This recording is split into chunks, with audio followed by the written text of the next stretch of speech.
Bonjour à tous, alors je vous propose ici deux systèmes d'inéquations à résoudre. On va d'abord les résoudre dans R et ensuite on rajoute une petite question, on va les résoudre dans Z. Vous allez voir, c'est rien de compliqué, c'est juste pour comme ça travailler un petit peu les ensembles à l'occasion. Donc premier système à résoudre, deux inéquations. On est parti, on commence donc par la première. Et ce qu'on va faire dans cette vidéo, dans la précédente, on avait vraiment fait les choses tranquillement. Là, on va faire les deux inéquations en même temps. Évidemment, je vais commencer par 12x plus 7, mais vous allez voir que on va comme ça transformer le système progressivement,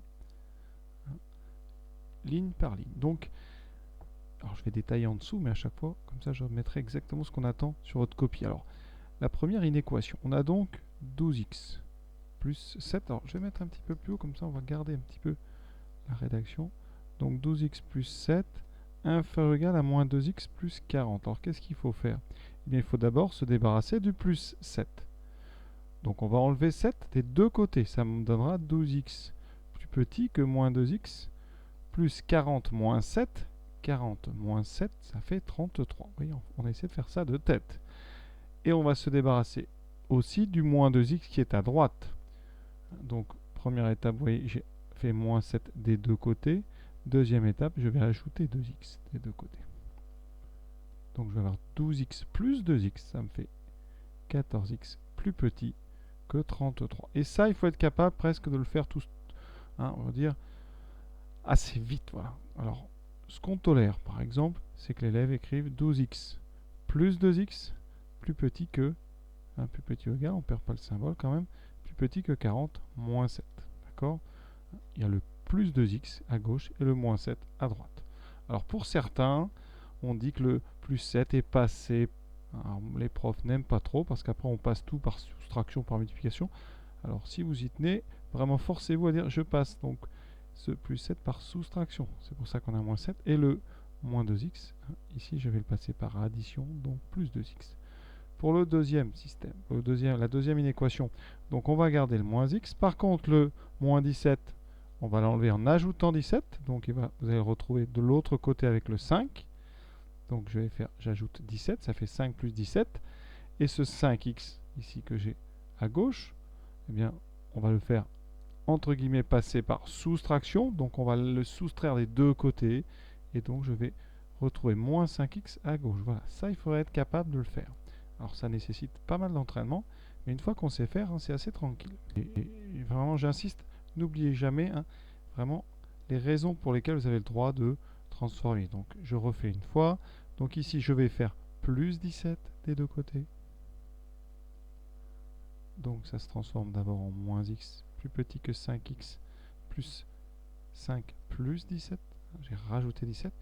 Deuxième étape, je vais enlever donc 5x des deux côtés, moins 5x, ce qui me donne moins x, moins 5x à gauche, et 5 plus 17 à droite. D'accord? Donc ça explique ce qu'on a fait.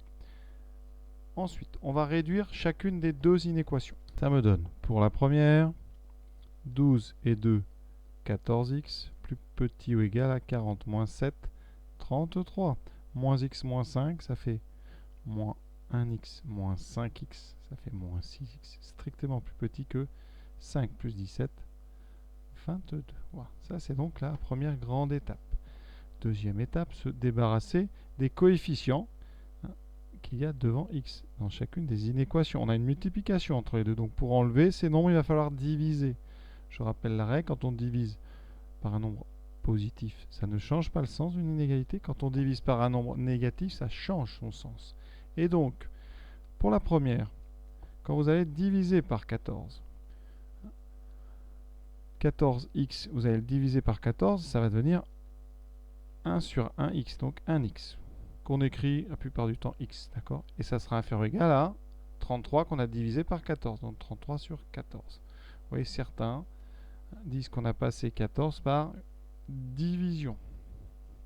Ce moins 6 qui est ici, je vais prendre une autre couleur, lui, c'est pareil, c'est un coefficient, on va essayer de se débrouiller avec une division, mais quand on divise par moins 6, effectivement, il va passer par division au dénominateur en face, mais vous aurez 22 donc sur moins 6, mais là, vous n'aurez plus strictement plus petit, mais strictement plus grand. Vous voyez ce changement de sens ici, plus petit, plus grand. Et après, on est presque arrivé. Hein. Donc la première inéquation donne x plus petit ou égal à 33 sur 14, qu'on ne peut pas simplifier. Et la deuxième, x strictement plus grand que, alors le moins on le met ici, il a cette capacité de pouvoir se mettre devant, et 22 sur 6, on simplifie par 2, ça fait 11 sur 3. Et on a fait le travail, on va dire, le plus compliqué, c'est-à-dire transformer les inéquations. Ça veut dire que les solutions de ce système sont donc les nombres qui sont à la fois inférieurs ou égal à 33 sur 14 et strictement plus grand que moins 11 tiers. Alors on peut tout de suite, quand on a bien compris les intervalles, donner la réponse tout de suite. Hein. Il s'agira ici d'un intervalle avec des nombres qui sont compris entre moins 11 tiers et 33 sur 14. Hein. Et ici on va inclure 33 sur 14, on va fermer le crochet, alors qu'ici on va l'ouvrir. D'accord ? Donc là je vais détailler par un schéma parce que ça pose des problèmes. Pour une raison déjà simple, ce symbole que je viens de mettre ici, ce crochet-là, si vous remarquez, c'est le même que celui-là. Et pourtant, quand j'ai prononcé, j'ai dit ici crochet fermé, inclus. Voilà. Et ici crochet ouvert, relié au mot exclu. Et donc je vais vous expliquer par un schéma ce que ça signifie et la nécessité, bien sûr, d'avoir des crochets comme ça, qui en fonction de la position où vous les mettez, n'ont pas le même sens. La meilleure façon d'illustrer la conclusion, c'est de faire une droite des réels. C'est-à-dire une droite où vous allez trouver tous les nombres réels entre moins l'infini et plus l'infini. Vous avez 0 quelque part, vous allez trouver nos deux nombres ici, 33 sur 14 qui est positif, et donc moins 11 tiers négatif qui est à sa gauche. Et je vais représenter déjà en jaune les nombres qui vérifient x plus petit ou égal à 33 sur 14. Donc quels sont les nombres plus petits que 33 sur 14? Vous remarquez à droite, les nombres les plus petits sont à gauche, donc plus petit que 33 sur 14, je suis donc à gauche de 33 sur 14. Je vais donc faire un trait de moins l'infini jusqu'à 33 sur 14. Je m'arrête à 33 sur 14 et je dois indiquer ici un inférieur ou égal. Ça veut dire que x a le droit de valoir 33 sur 14. Alors, si on fait qu'un petit trait comme ça, ce n'est pas clair, vous voyez. Parce que le trait il est juste là pour indiquer qu'on s'arrête à 33 sur 14. Pour bien indiquer qu'on va le garder, ce 33 sur 14, on a décidé de prendre des crochets. Et les crochets, ils dépendent de l'intérieur de l'intervalle. Ici, c'est l'intérieur. Vous allez orienter, puisque vous voulez garder le nombre, vous allez le tirer vers vous, c'est-à-dire le tirer vers l'intérieur. Donc ça va donner des crochets par ici. Pour indiquer comme un mouvement qui serait vers l'intérieur de votre intervalle. Ça s'appelle donc un crochet qui est fermé. On ferme la porte. Le nombre 33 sur 14 est dedans. Pour le deuxième intervalle, x plus grand que. On est donc à droite de moins 11 tiers. Ça, vous n'avez pas de souci à trouver où est l'intérieur. C'est là, à l'intérieur de votre intervalle. Alors, je vais mettre plutôt le trait bleu au-dessus, que vous voyez bien. Ici. Et je m'arrête à 11 tiers. Bon, il s'arrête ici. Et je dois préciser, est-ce que 11 tiers, enfin mon 11 tiers est dedans ou pas? Est-ce que la porte est fermée pour garder mon 11 tiers ou est-ce qu'elle est ouverte? Et bien ici, on a un symbole de strict. Donc, x n'a pas le droit de valoir mon 11 tiers. Je dois l'éjecter de ma zone bleue. L'intérieur de la zone bleue, cette fois-ci, vous voyez, il est là. Et donc, pour indiquer que je l'éjecte, je repousse les crochets vers l'extérieur de l'intervalle. D'accord? Comme pour indiquer comme ça qu'on ne veut pas la borne. Et voilà pourquoi on a ici un crochet bleu vers la gauche et un crochet jaune vers la gauche. Parce qu'ils sont reliés à l'intérieur qui, lui, par contre, n'est pas du même côté. Vous voyez? Pour le crochet jaune, l'intérieur est à gauche. Donc c'est bien un crochet qui ferme, qui inclut, alors que le crochet bleu, l'intérieur est à droite, donc c'est un crochet ouvert, qui exclut le mot 11 tiers. Et donc voilà pourquoi quand on fait la notation, on a un crochet à gauche vers la gauche et un crochet à droite vers la gauche aussi. Donc voilà pour ce premier système. Vous voyez, c'est pas facile, mais une fois qu'on a compris, je pense qu'après, il n'y a pas de grosses difficultés. Il faut régler par contre le problème de ces crochets. Et donc commencer à comprendre qu'on représente un intervalle toujours d'abord par son intérieur. C'est lui qui va donner le sens au crochet. Deuxième système. On va procéder de la même façon en essayant de faire tout comme ça à la suite. Alors, qu'est-ce que je vous ai dit?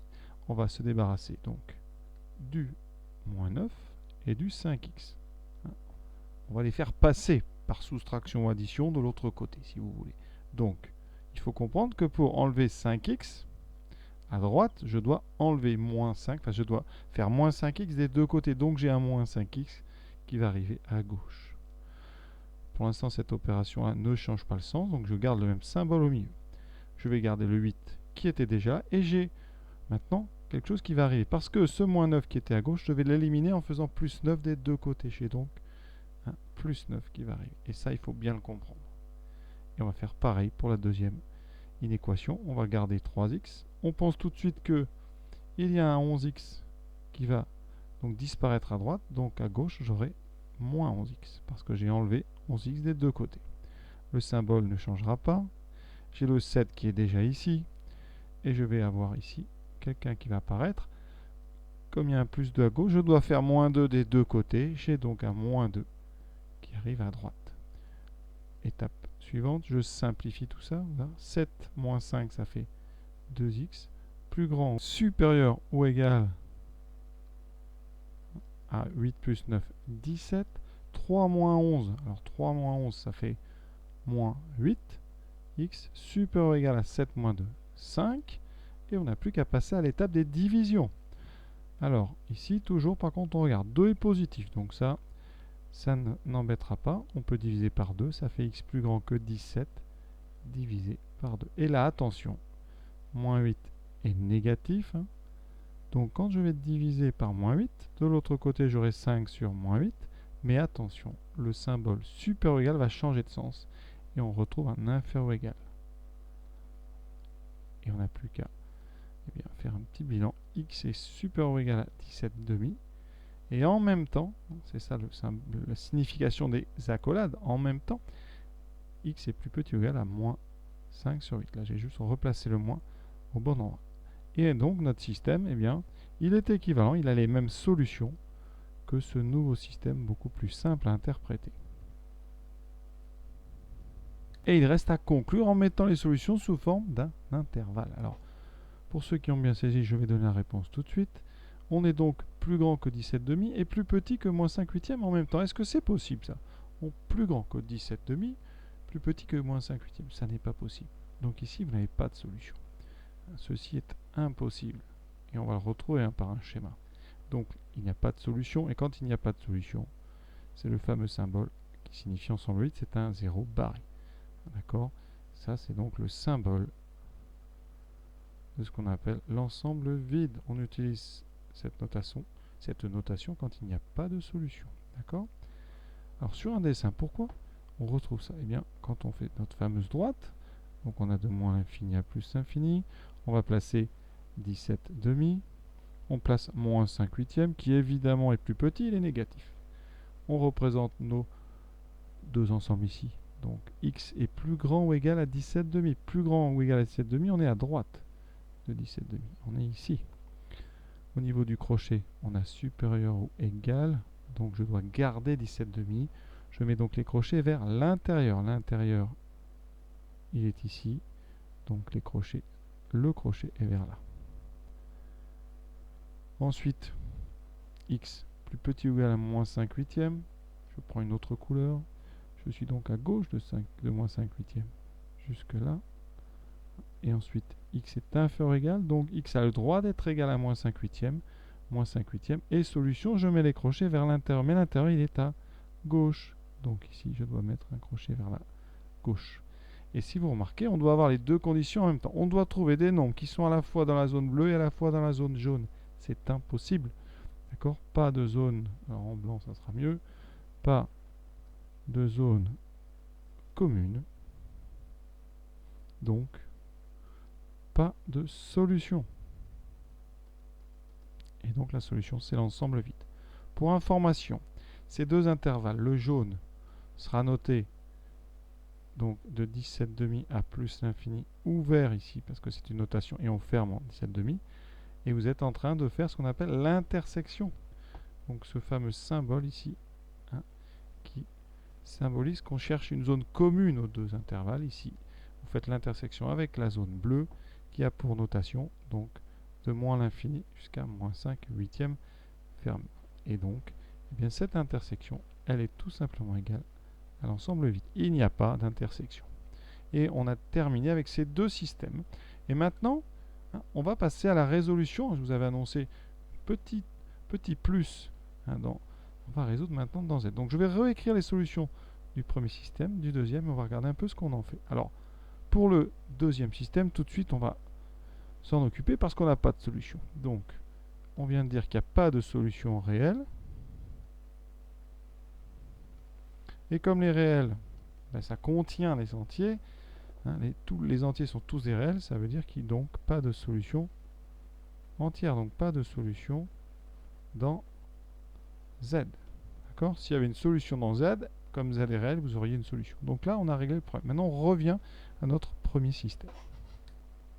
Comment fait-on pour résoudre dans Z? Alors, on a résolu dans R. Donc on a l'ensemble de toutes les solutions réelles. Il se trouve que les entiers sont des réels, donc je vais chercher. C'est très simple, il faut chercher. Donc cherchons les entiers donc relatifs. Z, c'est les entiers relatifs, ils peuvent être négatifs ou positifs. Cherchons les entiers relatifs dans l'intervalle, donc solution. Moins 11 tiers, 33 sur 14. Alors, moins 11 tiers, vous pouvez regarder, moins 11 tiers, alors 9 tiers ça fait 3, donc moins 11 tiers c'est à peu près moins 3,666, etc. D'accord? Parce que 11 tiers c'est 9 tiers plus 2 tiers. Donc, je dois être entre moins 3,6666, etc. Et 33 sur 14, alors ici, eh bien 33, je cherche un multiple de 14, c'est donc 28 sur 14 plus 5 sur 14, c'est-à-dire 2 plus 5 sur 14. Donc c'est à peu près 2, quelque chose. Conséquence, eh bien les entiers, le plus petit, eh bien ça va être moins 3. Donc solution, on va mettre dans Z. Donc le plus petit c'est moins 3. Vous aurez ensuite moins 2, moins 1. Tous les entiers relatifs qui sont de moins 3 jusqu'à 2. 0, 1 et 2. Ce sont tous les nombres que vous allez trouver entre moins 3,6 à peu près et 2, quelque chose. Sur le dessin, voilà, on avait représenté, hein, on était entre moins 11 tiers et 33 sur 14.